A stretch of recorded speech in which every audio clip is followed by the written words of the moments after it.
ஓம் ஸ்ரீ மாத்ரே நமக. ஓம் ஸ்ரீ குருபியோ நமக. ஓம் ஸ்ரீ கணேசாய நமக.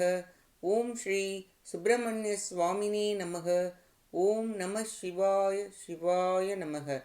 திகடச்சக்கர செம்முகம் ஐந்துலான் சகடச் சக்கர தாமரை நாயகன் அகடச்சக்கர இன்மணியா உரை விகடச்சக்கரன்மை பதம் போற்றுவாம். அருவமும் உருவும் ஆகி அனாதியாய் பலவாய் ஒன்றாய் பிரம்மமாய் நின்ற ஜோதி பிழம்பு அதுவோர் மீனியாக கருணை கூர்முகங்கள் ஆறும் கரங்கள் 12 கொண்டே ஒரு திருமுருகன் வந்தாங்கு உதித்தனன் உலகம் உய்ய. அனைவருக்கும் என் அன்பான வணக்கம். கச்சியப்பர் அருளிய கந்தபுராணத்தில் இன்று அடிமுடி தேடுபடலம்.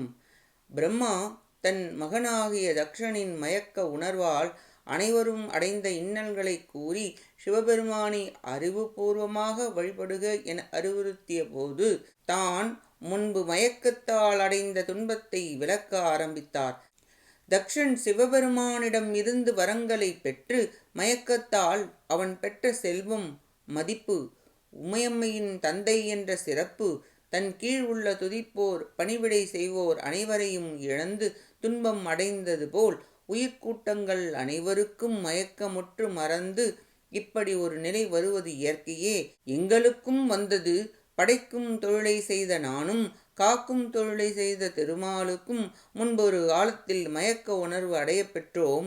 சிவபெருமானின் கருணையால் இன்று போல் எங்கள் மயக்கத்தை நீக்கி அருளினார். ஞானம் பெற்று திருவருளால் அவர் திருவடிக்கு அன்புடன் வழிபாடு செய்கிறோம் என்று கூறியவுடன் தக்ஷன் பிரம்மாவிடம் அதை பற்றி விளக்குவாயாக என்று கூற வேண்டினான். முன்பொரு காலத்தில் 4 முகங்களை உடைய பிரம்மாவாகிய நான் திருமாலை விட நானே ஒப்பற்ற பரம்பொருள் என மயங்கி மாறுபாடு கொண்டிருந்த போது 1000 சதுர்யுகங்கள் எனக்கு ஒரு பகலாகும். இரவில் உறக்கம் கொள்வேன். அப்பொழுது அனைத்தும் அழியும். மேலுலகம் 7ம் பாதாள உலகு 7ம் மூடிக்கொள்ளும். அப்பொழுது திருமால் ஒரு ஆளிலையின் மீது உறங்குவார். அப்பொழுது சனலோகத்தின் முனிவர்களின் புகழ்வொலி கேட்டு விழித்து நிலப்பகுதி காணாது தேடி ஒரு சிறிய பன்றி உருவம் கொண்டு வந்தார். பின் வளர்ந்து பாதாள லோகத்திலுள்ள பூமியை தன் கொம்புகளுக்கிடையே எடுத்து கொண்டு வந்து நிலைநிறுத்தினார். திரும்ப பகல் பொழுதில் நான் விழித்து படைப்பு தொழில் எண்ணற்றவையை படைப்பேன். அவர் உறங்கத் தொடங்கினார். இந்திரனை சொர்க்கலோக அரசாட்சி செய்ய நியமித்து 8 திசை காவலர்கள் அவரவர் திசைக்குரிய கடமைகளை செய்ய சொல்லி நானே கடவுள், வேறு ஒருவர் கடவுள் இல்லை என்று செருக்குடன் திகழ்ந்தேன். நான் படைப்பு தொழிலை செய்து அதில் வியப்பு அடைந்து நான் படைப்பதில் வல்லவன், எனக்கு நிகர் யாரும் இல்லை என்று பெருமிதமும் கொண்டேன். திருமால் உறங்குபவரை எழுப்பி செருக்குடன் அவரை அடித்தேன். எழுந்ததும் நீ யார் எனக் கேட்டதும் அவர் நான் உன் தந்தை என்று கூற, நீ உறக்கத்தில் இருந்து விழித்து தெளிவு அடையாமல் பிதற்றுகிறாய் என்றேன். திருமால் நான் உன் தந்தை, நான் மேலான கடவுள் என்று அறிவாயாக என்றார். என் கொப்புளிலிருந்து நான் உன்னை படைத்தேன் என்று கூற அதை ஏற்காமல், முற்காலத்தில் தூணிலிருந்து நீ தோன்றி நரசிங்கமாக வெளிவந்தாய். அத்தூண் உன்னை காட்டிலும் உயர்ந்ததாகுமோ? அதுபோல் 10 பிறவிகள் எடுத்தாய். பிருகு முனிவரின் சாபத்தால் அதனை நான் தான் படைத்தேன். என் கைகள் சிவந்தன எனக் காட்ட அதை பார்த்து சிரித்து, உன் ஒரு தலையை சிவபெருமான் கிள்ளிய போது தலையை ஒட்டிக்கொள்ள முடியாமல் என்னை நீ படைத்தாய் என்று கூறுவது நன்றாக உள்ளது. நான் தான் உன் தந்தை, தாய், குரு, இறைவன். எனவே மாயையிலிருந்து விலகி பார்ப்பாயாக என்றார் திருமால். அனைத்தும் நான் என்று வேதங்கள் கூறும் என்றார் திருமால். சிவபெருமானின் பாதி நான் எனக் கூற கேட்டதும் சினந்து இருவரும் போர் புரிந்து வெற்றி பெறுபவரே பெரியவர் எனக் கூறி போரிட அழைக்க திருமாலும் வந்து எதிர்த்து போரிட்டார். பல தெய்வீக படைகளை பயன்படுத்தி பிரம்மா பிரம்மாஸ்திரத்தை விட திருமால் பாசுபதாஸ்திரத்தை வணங்கி எடுத்தார். பாசுபதாஸ்திரம் உலகையே அழித்து கொண்டு திரிந்தது. தேவர்கள் ஓடி கைலை மலை சென்று முறையிட்டனர். நாரத முனிவர் வந்து இருவரிடமும் இருவரும் பரம்பொருளாக ஆக முடியாது. நீங்கள் சிவபெருமானை மறந்து போரிடுகிறீர்கள்.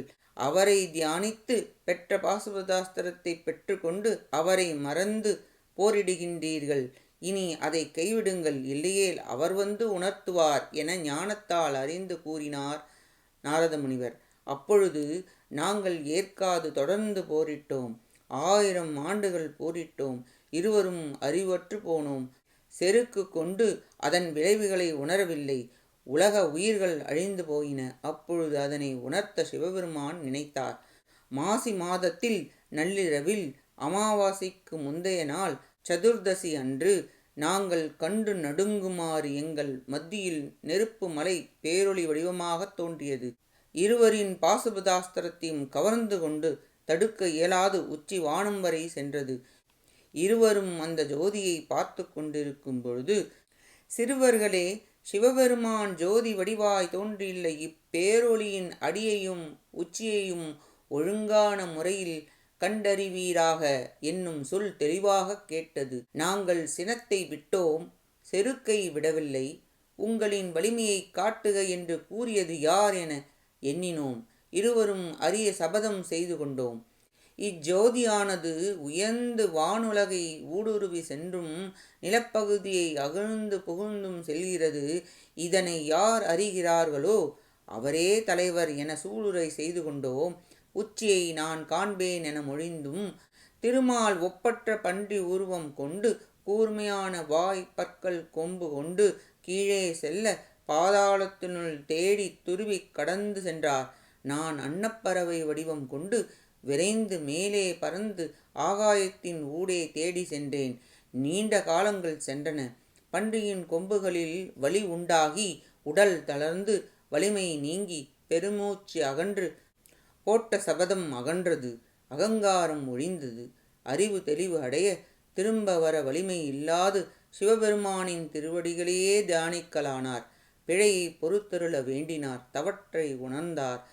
சிவபெருமானின் திருவருளால் திருமால் வலிமை பெற்று பன்றி உருவத்துடனே நில உலகுக்கு வந்தடைந்து ஜோதியின் அருகில் வந்து விளங்கினார்.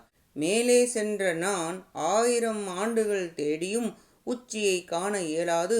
திரும்ப சென்றால் சபதம் செய்ததில் குற்றமாகும். அவர் ஜோதியின் அடியை பார்த்திருந்தால், நாம் பார்க்காமல் சென்றால் அடிமையாகி விடுவோம். எத்தனை காலம் ஆனாலும் திரும்பி செல்லேன் என கூறி பேரொளியின் முடியை காண சென்றேன். வலிமை இழந்தேன். உள்ளம் வாடினேன். சிறகுகள் தளர்ந்தன. சித்தர்கள் பலர் வந்து இவனா காணப்போகிறார் என இயம்பினர். அறிவு இன்மையால் இப்படி திரிந்தேன்.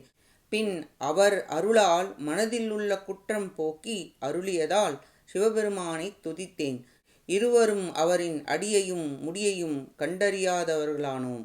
அவர் அருளால் அவரை வணங்கி வலிமை பெற்று திரும்பி வந்து இருவரும் சேர்ந்து வழிபாடு செய்தோம். இருவரும் ஆகம முறைப்படி சிவபெருமானின் திரு உருவை நிறுவி நீரால் அபிஷேகம் செய்து சந்தன தீப தூபம் வழிபாடு செய்து வணங்கினோம். அப்பொழுது தீப்பிழம்பாக ஜோதியாக எம்பெருமான் எழுந்தருளினார். எங்கள் முன்பு தோன்றி சிவபெருமான் காட்சியளித்தார். திருவடிகளை பணிந்து வணங்கினோம். உண்மையான அன்பினால் ஆகம வேதங்களின் முறைப்படி காண இயலாத சிவபெருமானை தரிசனம் செய்தோம்.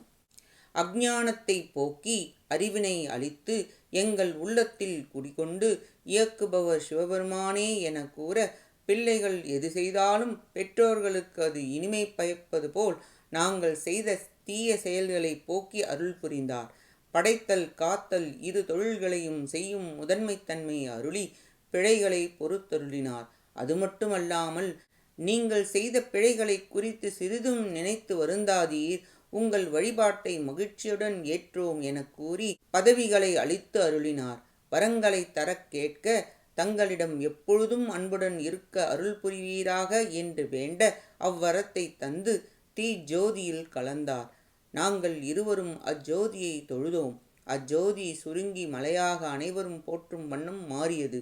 மலைவடிவான சிவலிங்கத்தை 3 முறை வலம் வந்து முறைப்படி பணிந்து வணங்கி துதித்து எங்கள் உலகம் சென்றோம். அந்த அக்னி மலையே அருணாச்சலம் என்று இன்றும் போற்றுமாறு விளங்குகிறது. அப்பேரொளி எழுந்த இரவு பொழுது சிவராத்திரியாகும். அந்நாளில் வழிபட்டு அனைவரும் உய்வு பெறுவர். அவர் திருவருளை பெற்றவரே அவரது இயல்பினை அறியும் ஞானம் பெறுபவர். தூய உள்ளம் கொண்டு இருவினை ஒப்புடையவர்களுக்கே சக்தி நிபாத நிலை பெறுவார். சிவபெருமானின் திருவருள் கிடைக்கும். தக்ஷனே, நீயும் பழைய சஞ்சித வினைகளில் நீங்குவதால் எம்பெருமானின் இயல்பை ஆய்ந்தறியும் பேரறிவு இன்று உனக்கு வந்து சேர்ந்தது. அவரை பற்றுக்கோடாக கொண்டு தாயாகவும் தந்தையாகவும் குருவாகவும் கடவுளாகவும் செய்யும் தவமாகவும் பொருந்திய செல்வமாகவும் வணங்குவாயாக என்றார் பிரம்மா.